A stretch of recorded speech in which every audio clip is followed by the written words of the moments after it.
আমি গত 22শে জুন আমি বলেছিলাম যে যেদিন পশ্চিমবঙ্গ সরকার বাজেট পেশ করছে সেদিন আমি বলেছিলাম সেই বাজেটে 11,000 কোটি টাকা রেখে দেওয়া হয়েছে কেন্দ্রীয় সহযোগিতায় তিস্তা প্রকল্পের জন্য। এই তিস্তা প্রকল্পর এই ঘোষণার পরেই আমি বলেছিলাম যে 23 থেকে 26 এই সময় তারেক রহমান বাংলাদেশের প্রধানমন্ত্রী তিনি যে চীনে যাচ্ছেন তার যাওয়ার একটা বড় কারণ অন্তত বাংলাদেশের পত্র পত্রিকা বাংলাদেশ সরকারের বিভিন্ন ঘোষণা থেকে জানা গেছে যে সেই যাওয়ার একটা বড় কারণ সফরের সেই বড় কারণ হচ্ছে তিস্তা প্রকল্পে চীনের সাথে মৌ স্বাক্ষর এবং তাদের সঙ্গে চীন যেটা তিস্তা প্রকল্পকে এগিয়ে নিয়ে যাওয়া। আমরা এটাও জেনেছিলাম যে 11,000 কোটি টাকা ব্যয়ে তিস্তা প্রকল্প করবে বাংলাদেশ চীনের সহযোগিতায় এবং এই টাকাটাও আবার চীন পুরোপুরি দিয়ে দেবে, এটাও আমি বলেছিলাম। এবং সেই মৌ স্বাক্ষরিত হবে এবার তারেক রহমান যে চীন সফরে যাচ্ছেন সেই চীন সফরে যাওয়ার পর সেই চীন সফরে এই জিনিসটা হবে।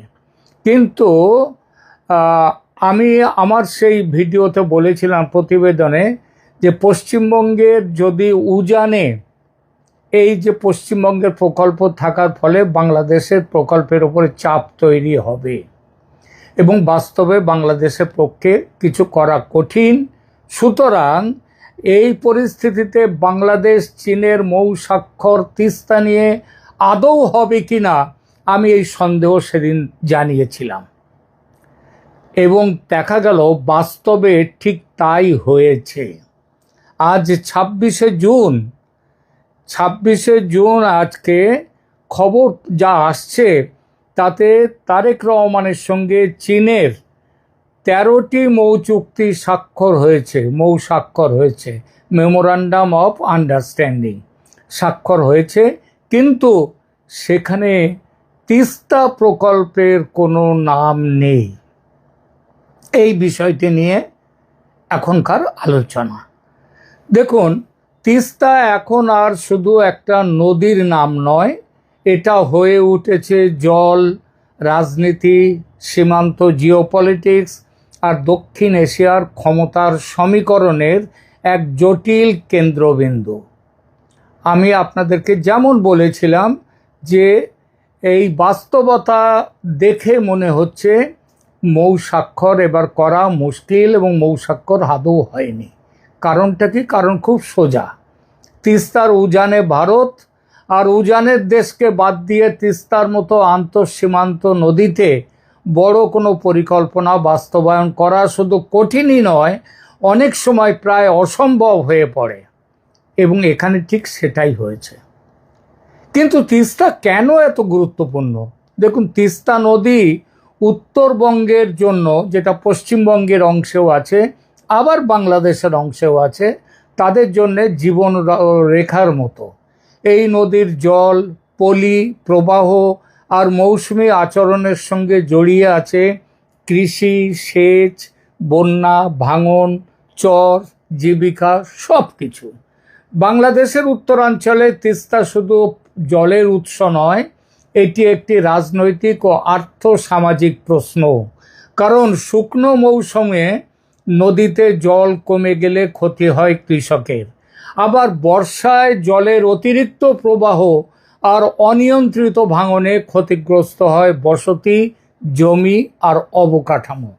অর্থাৎ তিস্তা প্রকল্প মানে কেবল বাঁধ বানানো নয়, এটা মানে নদীর গোটা অববাহিকাকে নিয়ন্ত্রণ, পুনর্গঠন আর ভবিষ্যৎ পরিকল্পনার প্রশ্ন। পশ্চিমবঙ্গের 11,000 কোটি রুপি এই প্রশ্নে বাংলাদেশের এই সমস্যায় কী বার্তা দিল? দেখুন, এখানে মূল বিষয়টা যেমন বিশাল অর্থের পরিমাণ, কারণ পশ্চিমবঙ্গের 11,000 কোটি রুপি এই বাজেটে এসছে পুরোটাই কেন্দ্রীয় সহায়তায়। আবার ঠিক সেই একইভাবে বাংলাদেশ বলছে তারা 12,000 কোটি টাকা তাদের টাকায় এখানে ঘোষণা এখানে রেখে দেবে তিস্তা প্রকল্পে, এবং সেটা চীনের অর্থায়নে। এখানে মূল বিষয়টা শুধু অর্থের অঙ্ক নয়। ভারতের 11,000 কোটি টাকা নিশ্চিতভাবেই বাংলাদেশের 12,000 কোটি রুপি, 12,000 কোটি টাকার থেকে অনেক বড় অঙ্ক। ভারতের 11,000 কোটি। ভারত এখন এই তিস্তা নিয়ে নিজের অবস্থান আরও স্পষ্ট করতে এই বার্তাটি দিল। এটা পশ্চিমবঙ্গের স্থানীয় প্রকল্প বলে দেখা গেলেও বাস্তবে এর ভূ রাজনৈতিক প্রতিধ্বনি আছে। কারণ তিস্তার উৎস, প্রবাহ নিয়ন্ত্রণ, জল ধরে রাখা, বন্যা ব্যবস্থাপনা সব কিছুর কেন্দ্রেই আছে উজান। আর পশ্চিমবঙ্গের গজলডোবায় সেখানে বড় প্রকল্প আছে তিস্তা নিয়ে, এবং পশ্চিমবঙ্গের প্রকল্প হচ্ছে দুটো খাল আলাদা করে কাটা হবে, সেখান দিয়ে তিস্তার জলকে দেয়া হবে। এবং নিশ্চিতভাবেই মনে রাখতে হবে, এই খাল কাটলে তার জল সেখানে গেলে বাংলাদেশের ভাগ্যে জল আসবে না। যখন উজানে থাকা দেশ নিজেই বড় বিনিয়োগ ঘোষণা করে, তখন ভাটি দেশের পরিকল্পনা খুব স্বাভাবিকভাবেই চাপে পড়ে। বাংলাদেশ তখন আর একা নিজের মতো করে নদীর গতিপথ বদলাতে পারে না। বড় প্রকল্প করতে হলে উজানের প্রবাহ, ভারতের প্রকৌশলগত সিদ্ধান্ত এবং সীমান্তবর্তী নদী ব্যবস্থার বাস্তবতা সবই হিসাবের মধ্যে আনতে হয়। আর এই জন্যেই বড় গুরুত্বপূর্ণ প্রশ্নটা এসে গেল, চীন এবং বাংলাদেশের মধ্যে তিস্তা নিয়ে কোনো মৌ স্বাক্ষরিত হলো না। এখন আসি কেন। যদি চীন এত আগ্রহী হয়, আপনারা জানেন যে যেটা তিস্তার প্রকল্পটা হবে ভারতের শিলিগুড়ি করিডর, যেটার নাম চিকেন স্নেক, তার কাছাকাছি, এবং চীন এখানে খুবই আগ্রহী এই জায়গাতে তাদের অবস্থান নেয়ার জন্যে। তো যদি চীন এত আগ্রহী হয়, যদি বাংলাদেশও তিস্তা নিয়ে দ্রুত সমাধান চায়, তাহলে আলাদা করে তিস্তা নিয়ে কোনো মৌ স্বাক্ষর হলো না কেন? এই প্রশ্নটা তো খুব স্বাভাবিকভাবেই উঠবে। তার উত্তর কেউ ঝেড়ে কাশবে না, বাংলাদেশের পক্ষ থেকে, চীনের পক্ষ থেকেও। কিন্তু তার উত্তরটা যেটা হলো, সেটা এক কথায় উজানের বাস্তবতা। তিস্তা এমন কোনো নদী নয় যেটাকে শুধু বাংলাদেশের ভেতরে বসে টেকনিক্যাল প্রকল্প দিয়ে পুরোপুরি সামলানো যাবে। নদীর বড় অংশের প্রবাহ নিয়ন্ত্রণ ও কাঠামোগত প্রভাব ভারতের ভূখণ্ডের সঙ্গে যুক্ত। ফলে চীন বাংলাদেশ যদি তিস্তা নিয়ে খুব বড়, খুব দৃশ্যমান, খুব প্রতীকী একটি মৌ করত, তাহলে সেটা শুধু প্রকল্পগত বিষয় থাকতো না, সেটা সরাসরি ভারতকে বার্তা দিত এবং দক্ষিণ এশিয়ার কূটনৈতিক ভারসাম্যে নতুন উত্তেজনা তৈরি করত। এটা যেমন ঠিক, তেমন এর থেকেও বড় ঠিক যে এখন বাংলাদেশের পক্ষে ভারতের অনুমতি নয়, ভারতের সাথে কথা না বলে কোনো তিস্তা প্রকল্প করা যাবে না। তাই বাস্তবসম্মত পথ ছিল বেশি সতর্ক, বেশি টেকনিক্যাল, বেশি আড়াল রেখে দিয়ে কিছু করা। অর্থাৎ বড় বড় ঘোষণার বদলে ছোট ছোট নদীর ব্যবস্থাপনা, প্রশিক্ষণ, কারিগরি সহযোগিতা, পানি জলের প্রযুক্তি, তারপরে সম্ভাব্যতা, নানা সমীক্ষা, এই ধরনের সমঝোতা দিয়ে বিষয়টি এগিয়ে নেয়া। আর চীন সেটাই করেছে। এটা অনেকটা এমন যেখানে রাজনৈতিকভাবে সবাই তিস্তা চায়, কিন্তু কূটনৈতিকভাবে এবং বাস্তবসম্মতভাবে তিস্তাকে সেইভাবে কাজ করা যায় না, এবং কেউ খোলা সংঘাতেও যেতে চাইছে না। চীন চাইছে, বাংলাদেশ চাইছে, কিন্তু বাস্তব পরিস্থিতি তাদেরকে আটকে দিচ্ছে। ভারতকে বাদ দিয়ে এটা সম্ভব নয়, কারণ আসল সত্যটা খুব কঠিন। তিস্তার উজানে ভারত থাকায় ভারতকে বাদ রেখে বাংলাদেশের তিস্তা নিয়ে বড় কিছু করা অসম্ভব। কেন বলছি অসম্ভব? প্রথমত, নদীর প্রবাহের ওপর উজানের নিয়ন্ত্রণ থাকে। দ্বিতীয়ত, জল ধরে রাখা, ছেড়ে দেয়া, মোড় ঘোরানো জলের তারপরে জলের বাঁধ তৈরি করা, ব্যারেজ, ড্রেনেজ, এই সব সিদ্ধান্ত উজানে কি হচ্ছে, উজানের আচরণের ওপর সরাসরি নির্ভরশীল। তৃতীয়ত, আন্তঃসীমান্ত নদী হলে কেবল প্রকৌশলটা কাজ দেয় না, কূটনীতিও সমান গুরুত্বপূর্ণ। তাই বাংলাদেশ যদি তিস্তা প্রকল্পে বিনিয়োগ করতে চায়, দ্রুত তিস্তা প্রকল্প করতে চায়, চীনের মতো অংশীদার যদি পায়ও, এবং পাবেই, চীন তো খুব ব্যস্ত, কিন্তু ভারতের বাস্তবতা পাশ কাটানো যাবে না। আর ভারত সেই বাস্তবতার দৃষ্টি দিয়েই পশ্চিমবঙ্গকে দিয়ে 11,000 কোটি টাকার প্রকল্প ঘোষণা করে দিয়েছে। এবং ঘোষণা শুধু না, যেহেতু এটা গজলডোবায় ইতিমধ্যেই বড় প্রকল্প আছে, তিস্তা প্রকল্প ভারতের, পশ্চিমবঙ্গের, সুতরাং যে প্রকল্পগুলো নিয়েছে ভারত সরাসরি সেটা করতে পারে। তাহলেও বলে রাখছি এখানে, সেটা ভারত এই মুহূর্তে করবে না।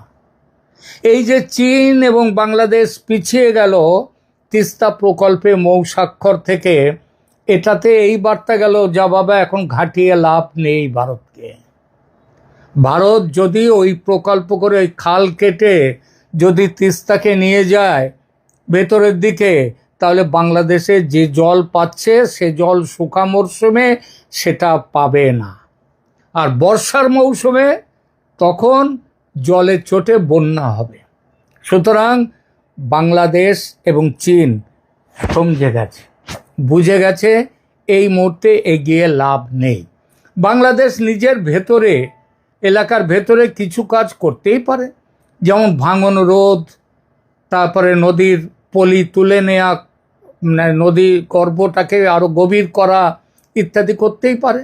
সেচ অবকাঠামো তৈরি করতে পারে, নদীর তীর সংরক্ষণ করতে পারে, সেখানে শহর তৈরি করতে পারে। শহর তৈরি করলে হবে না, শহরের জলটা আসবে কোত্থেকে? সেচের কাজ করবে, জলটা আসবে কোত্থেকে? তিস্তার মৌলিক প্রবাহ রাজনীতি বদলাতে পারবে না চীন, বাংলাদেশ যাই করুক না কেন। এটা করতে গেলে উজানের সমীকরণ বদলাতে হয়, অর্থাৎ ভারতের মধ্যে তিস্তার প্রবাহ সেটা ঠিক না করে কিচ্ছু করা যাবে না। আর সেটা ঠিক করতে গেলে কি করতে হবে? ভারতের সাথে আলোচনায় বসতে হবে, যেটা আমি গতদিন বলেছি। চীন কি করলো আর কি করেনি এবার? এই যে তারেক রহমানের তিস্তা নিয়ে এত কথা হলো, চীন তিস্তা ইস্যুতে প্রচণ্ড আগ্রহ দেখিয়েছিল, কিন্তু আগ্রহ আর চূড়ান্ত রাজনৈতিক অগ্রগতি এক জিনিস নয়। চীনের কাছে এটি ছিল একটি বড় অবকাঠামোগত ও কৌশলগত সুযোগ, বাংলাদেশের কাছে এটি ছিল বিকল্প খোঁজার একটি পথ। কিন্তু ভারতের ওই যে বলে না, নাহেলা পে দেহেলা, এই যে টেক্কা মেরে দিল ভারত, 11,000 কোটি টাকা দিয়ে ঘোষণা করে দিয়ে দিল তিস্তা প্রকল্প, গজলডোবা বা দুটো নতুন খাল খুঁড়ে নেয়া, এই সব, এটা ভারতের উপস্থিতি এই পুরো প্রক্রিয়াকে ঘেঁটে দিল বাংলাদেশ চীনের। ফলে চীন বাংলাদেশ সম্পর্ক উষ্ণ হলেও তিস্তার মতো ইস্যুতে তারা আর এগোতে পারল না। দুই পক্ষই বুঝেছে চীন এবং বাংলাদেশ এখানে অতিরিক্ত আগ্রাসী পদক্ষেপ নিলে তাদের আরও বড় ক্ষতি হবে। তাই তিস্তা নিয়ে আলাদা জোরালো প্রতীকী মৌ না হওয়ার পেছনে সবচেয়ে বড় কারণ এটাই, বাংলাদেশ বুঝতে পেরেছে আর চীনও বোঝাতে পেরেছে যে ভারতকে এড়িয়ে চললে তিস্তা প্রকল্পের বাস্তবায়ন কঠিন। ঝগড়া নয়, দ্বন্দ্ব নয়, ভারতের পায়ে পা লাগিয়ে ঝগড়া করে তিস্তা নিয়ে জেতা যাবে না, লাভ নেই। আর চীন জানে ভারতকে চোখ রাঙিয়ে দক্ষিণ এশিয়ায় তিস্তা রাজনীতি চালানো খুব বেশি দূর নেওয়া যাবে না। পশ্চিমবঙ্গের ঘোষণার প্রভাব এতটাই মারাত্মক, আমি সেটা বলেছিলাম 22শে জুন। আমি যখন এটা করেছিলাম আমার ভিডিও, তখনও বাজেট অধিবেশন চলছে পশ্চিমবঙ্গের। আমি ঘোষণাটা শুনেই সেদিন বলেছিলাম। এখন প্রশ্ন, পশ্চিমবঙ্গের ঘোষণার প্রভাব তাহলে বুঝলেন 11,000 কোটি রুপির ঘোষণা চীন বাংলাদেশ তিস্তা মৌ না হওয়ার বড় কারণ বলে কি এটা কি একমাত্র কারণ? না, একমাত্র কারণ নয়, কিন্তু এটা বড় কারণ, সবচেয়ে বড় কারণ। অন্তত একটা রাজনৈতিক পরিবেশ তৈরি করেছে যেখানে বাংলাদেশ আরও সাবধান হতে হবে, সতর্ক হতে হবে। কেন? কারণ উজানে নতুন বিনিয়োগ ঘোষণা মানে ভারত তিস্তা ইস্যুতে নিষ্ক্রিয় নয়। বাংলাদেশ চীন যা করবে চোখ বুজে মেনে নিয়ে বসে বসে দেখবে, সেটা নয়। উজানে ভারত সক্রিয় যদি হয় তাহলে ভাটিতে বাংলাদেশ একা দাঁড়িয়ে বড় কোনো সিদ্ধান্ত নিতে পারে না, নিতে গেলে মুশকিল, নেওয়া যাবেই না। এখানে ঢাকার পক্ষ থেকে একটা বাস্তব বুদ্ধি কাজ করে থাকতে পারে, এখনো কাজ করেনি। এই বুদ্ধিটা ঠেকে শিখেছে। আমি বাংলাদেশের কোনো কাগজেই আমি ভারতের পশ্চিমবঙ্গের বাজেটে 11,000 কোটি নিয়ে যে ঘোষণা, সেটা নিয়ে একটা কথাও দেখতে পাইনি। জানে এটা কোনো ব্যাপারই নয়, চীনে গেছে, চীন সব করে দেবে। সুতরাং বাংলাদেশ যদি এখন এই শিক্ষাটা পেয়ে থাকে, খুব বড় করে চীনকে সামনে আনলে ভারতের সঙ্গে সংঘাত বাড়বে আর এই সব প্রকল্প বাস্তবায়নের সম্ভাবনাও কমবে। এটা যদি বুঝে থাকে তাহলে বাংলাদেশের পক্ষে মঙ্গল। পশ্চিমবঙ্গের ঘোষণা হয়তো তিস্তা মৌকে সরাসরি থামিয়ে দেয়নি, কারণ তারা তো কেউ বলেনি যে পশ্চিমবঙ্গের ঘোষণা আমরা এটা করে দিয়েছি, পশ্চিমবঙ্গে এটা বলেছে বলেই আমরা মৌ স্বাক্ষর করতে পারিনি, এটা কেউ বলেনি, বলেও না। কিন্তু তা যে এই সিদ্ধান্তে প্রভাব ফেলেছে সেটা বোঝা যাচ্ছে। বাংলাদেশ বিষয়টিকে নিয়ে আর এগোতে চায়নি। বাংলাদেশের সামনে কি পথ আছে তাহলে? এখন দেখুন, বাংলাদেশের সামনে 3টে পথ আছে। এক, তিস্তা নিয়ে ভারতের সঙ্গে আলোচনায় বসা, তিস্তার জল নিয়ে দীর্ঘমেয়াদী জল চুক্তির জন্য চাপ বাড়িয়ে যাওয়া, ভারতের সঙ্গে আলোচনায় বসে একটা সিদ্ধান্তে চালিয়ে যাওয়া। আপনাদের হয়তো মনে আছে 2011-এ তো একটা জল বন্টন চুক্তি হয়েই যাচ্ছিল। মনমোহন সিং চলে গিয়েছিলেন শেখ হাসিনার সঙ্গে কথা বলতে ঢাকায়, আটকে দিয়েছিলেন মমতা ব্যানার্জি। তারপর মমতা ব্যানার্জি তো এখন চলে গেছেন, এখনও ভারতে রয়েছে নরেন্দ্র মোদীর সরকার।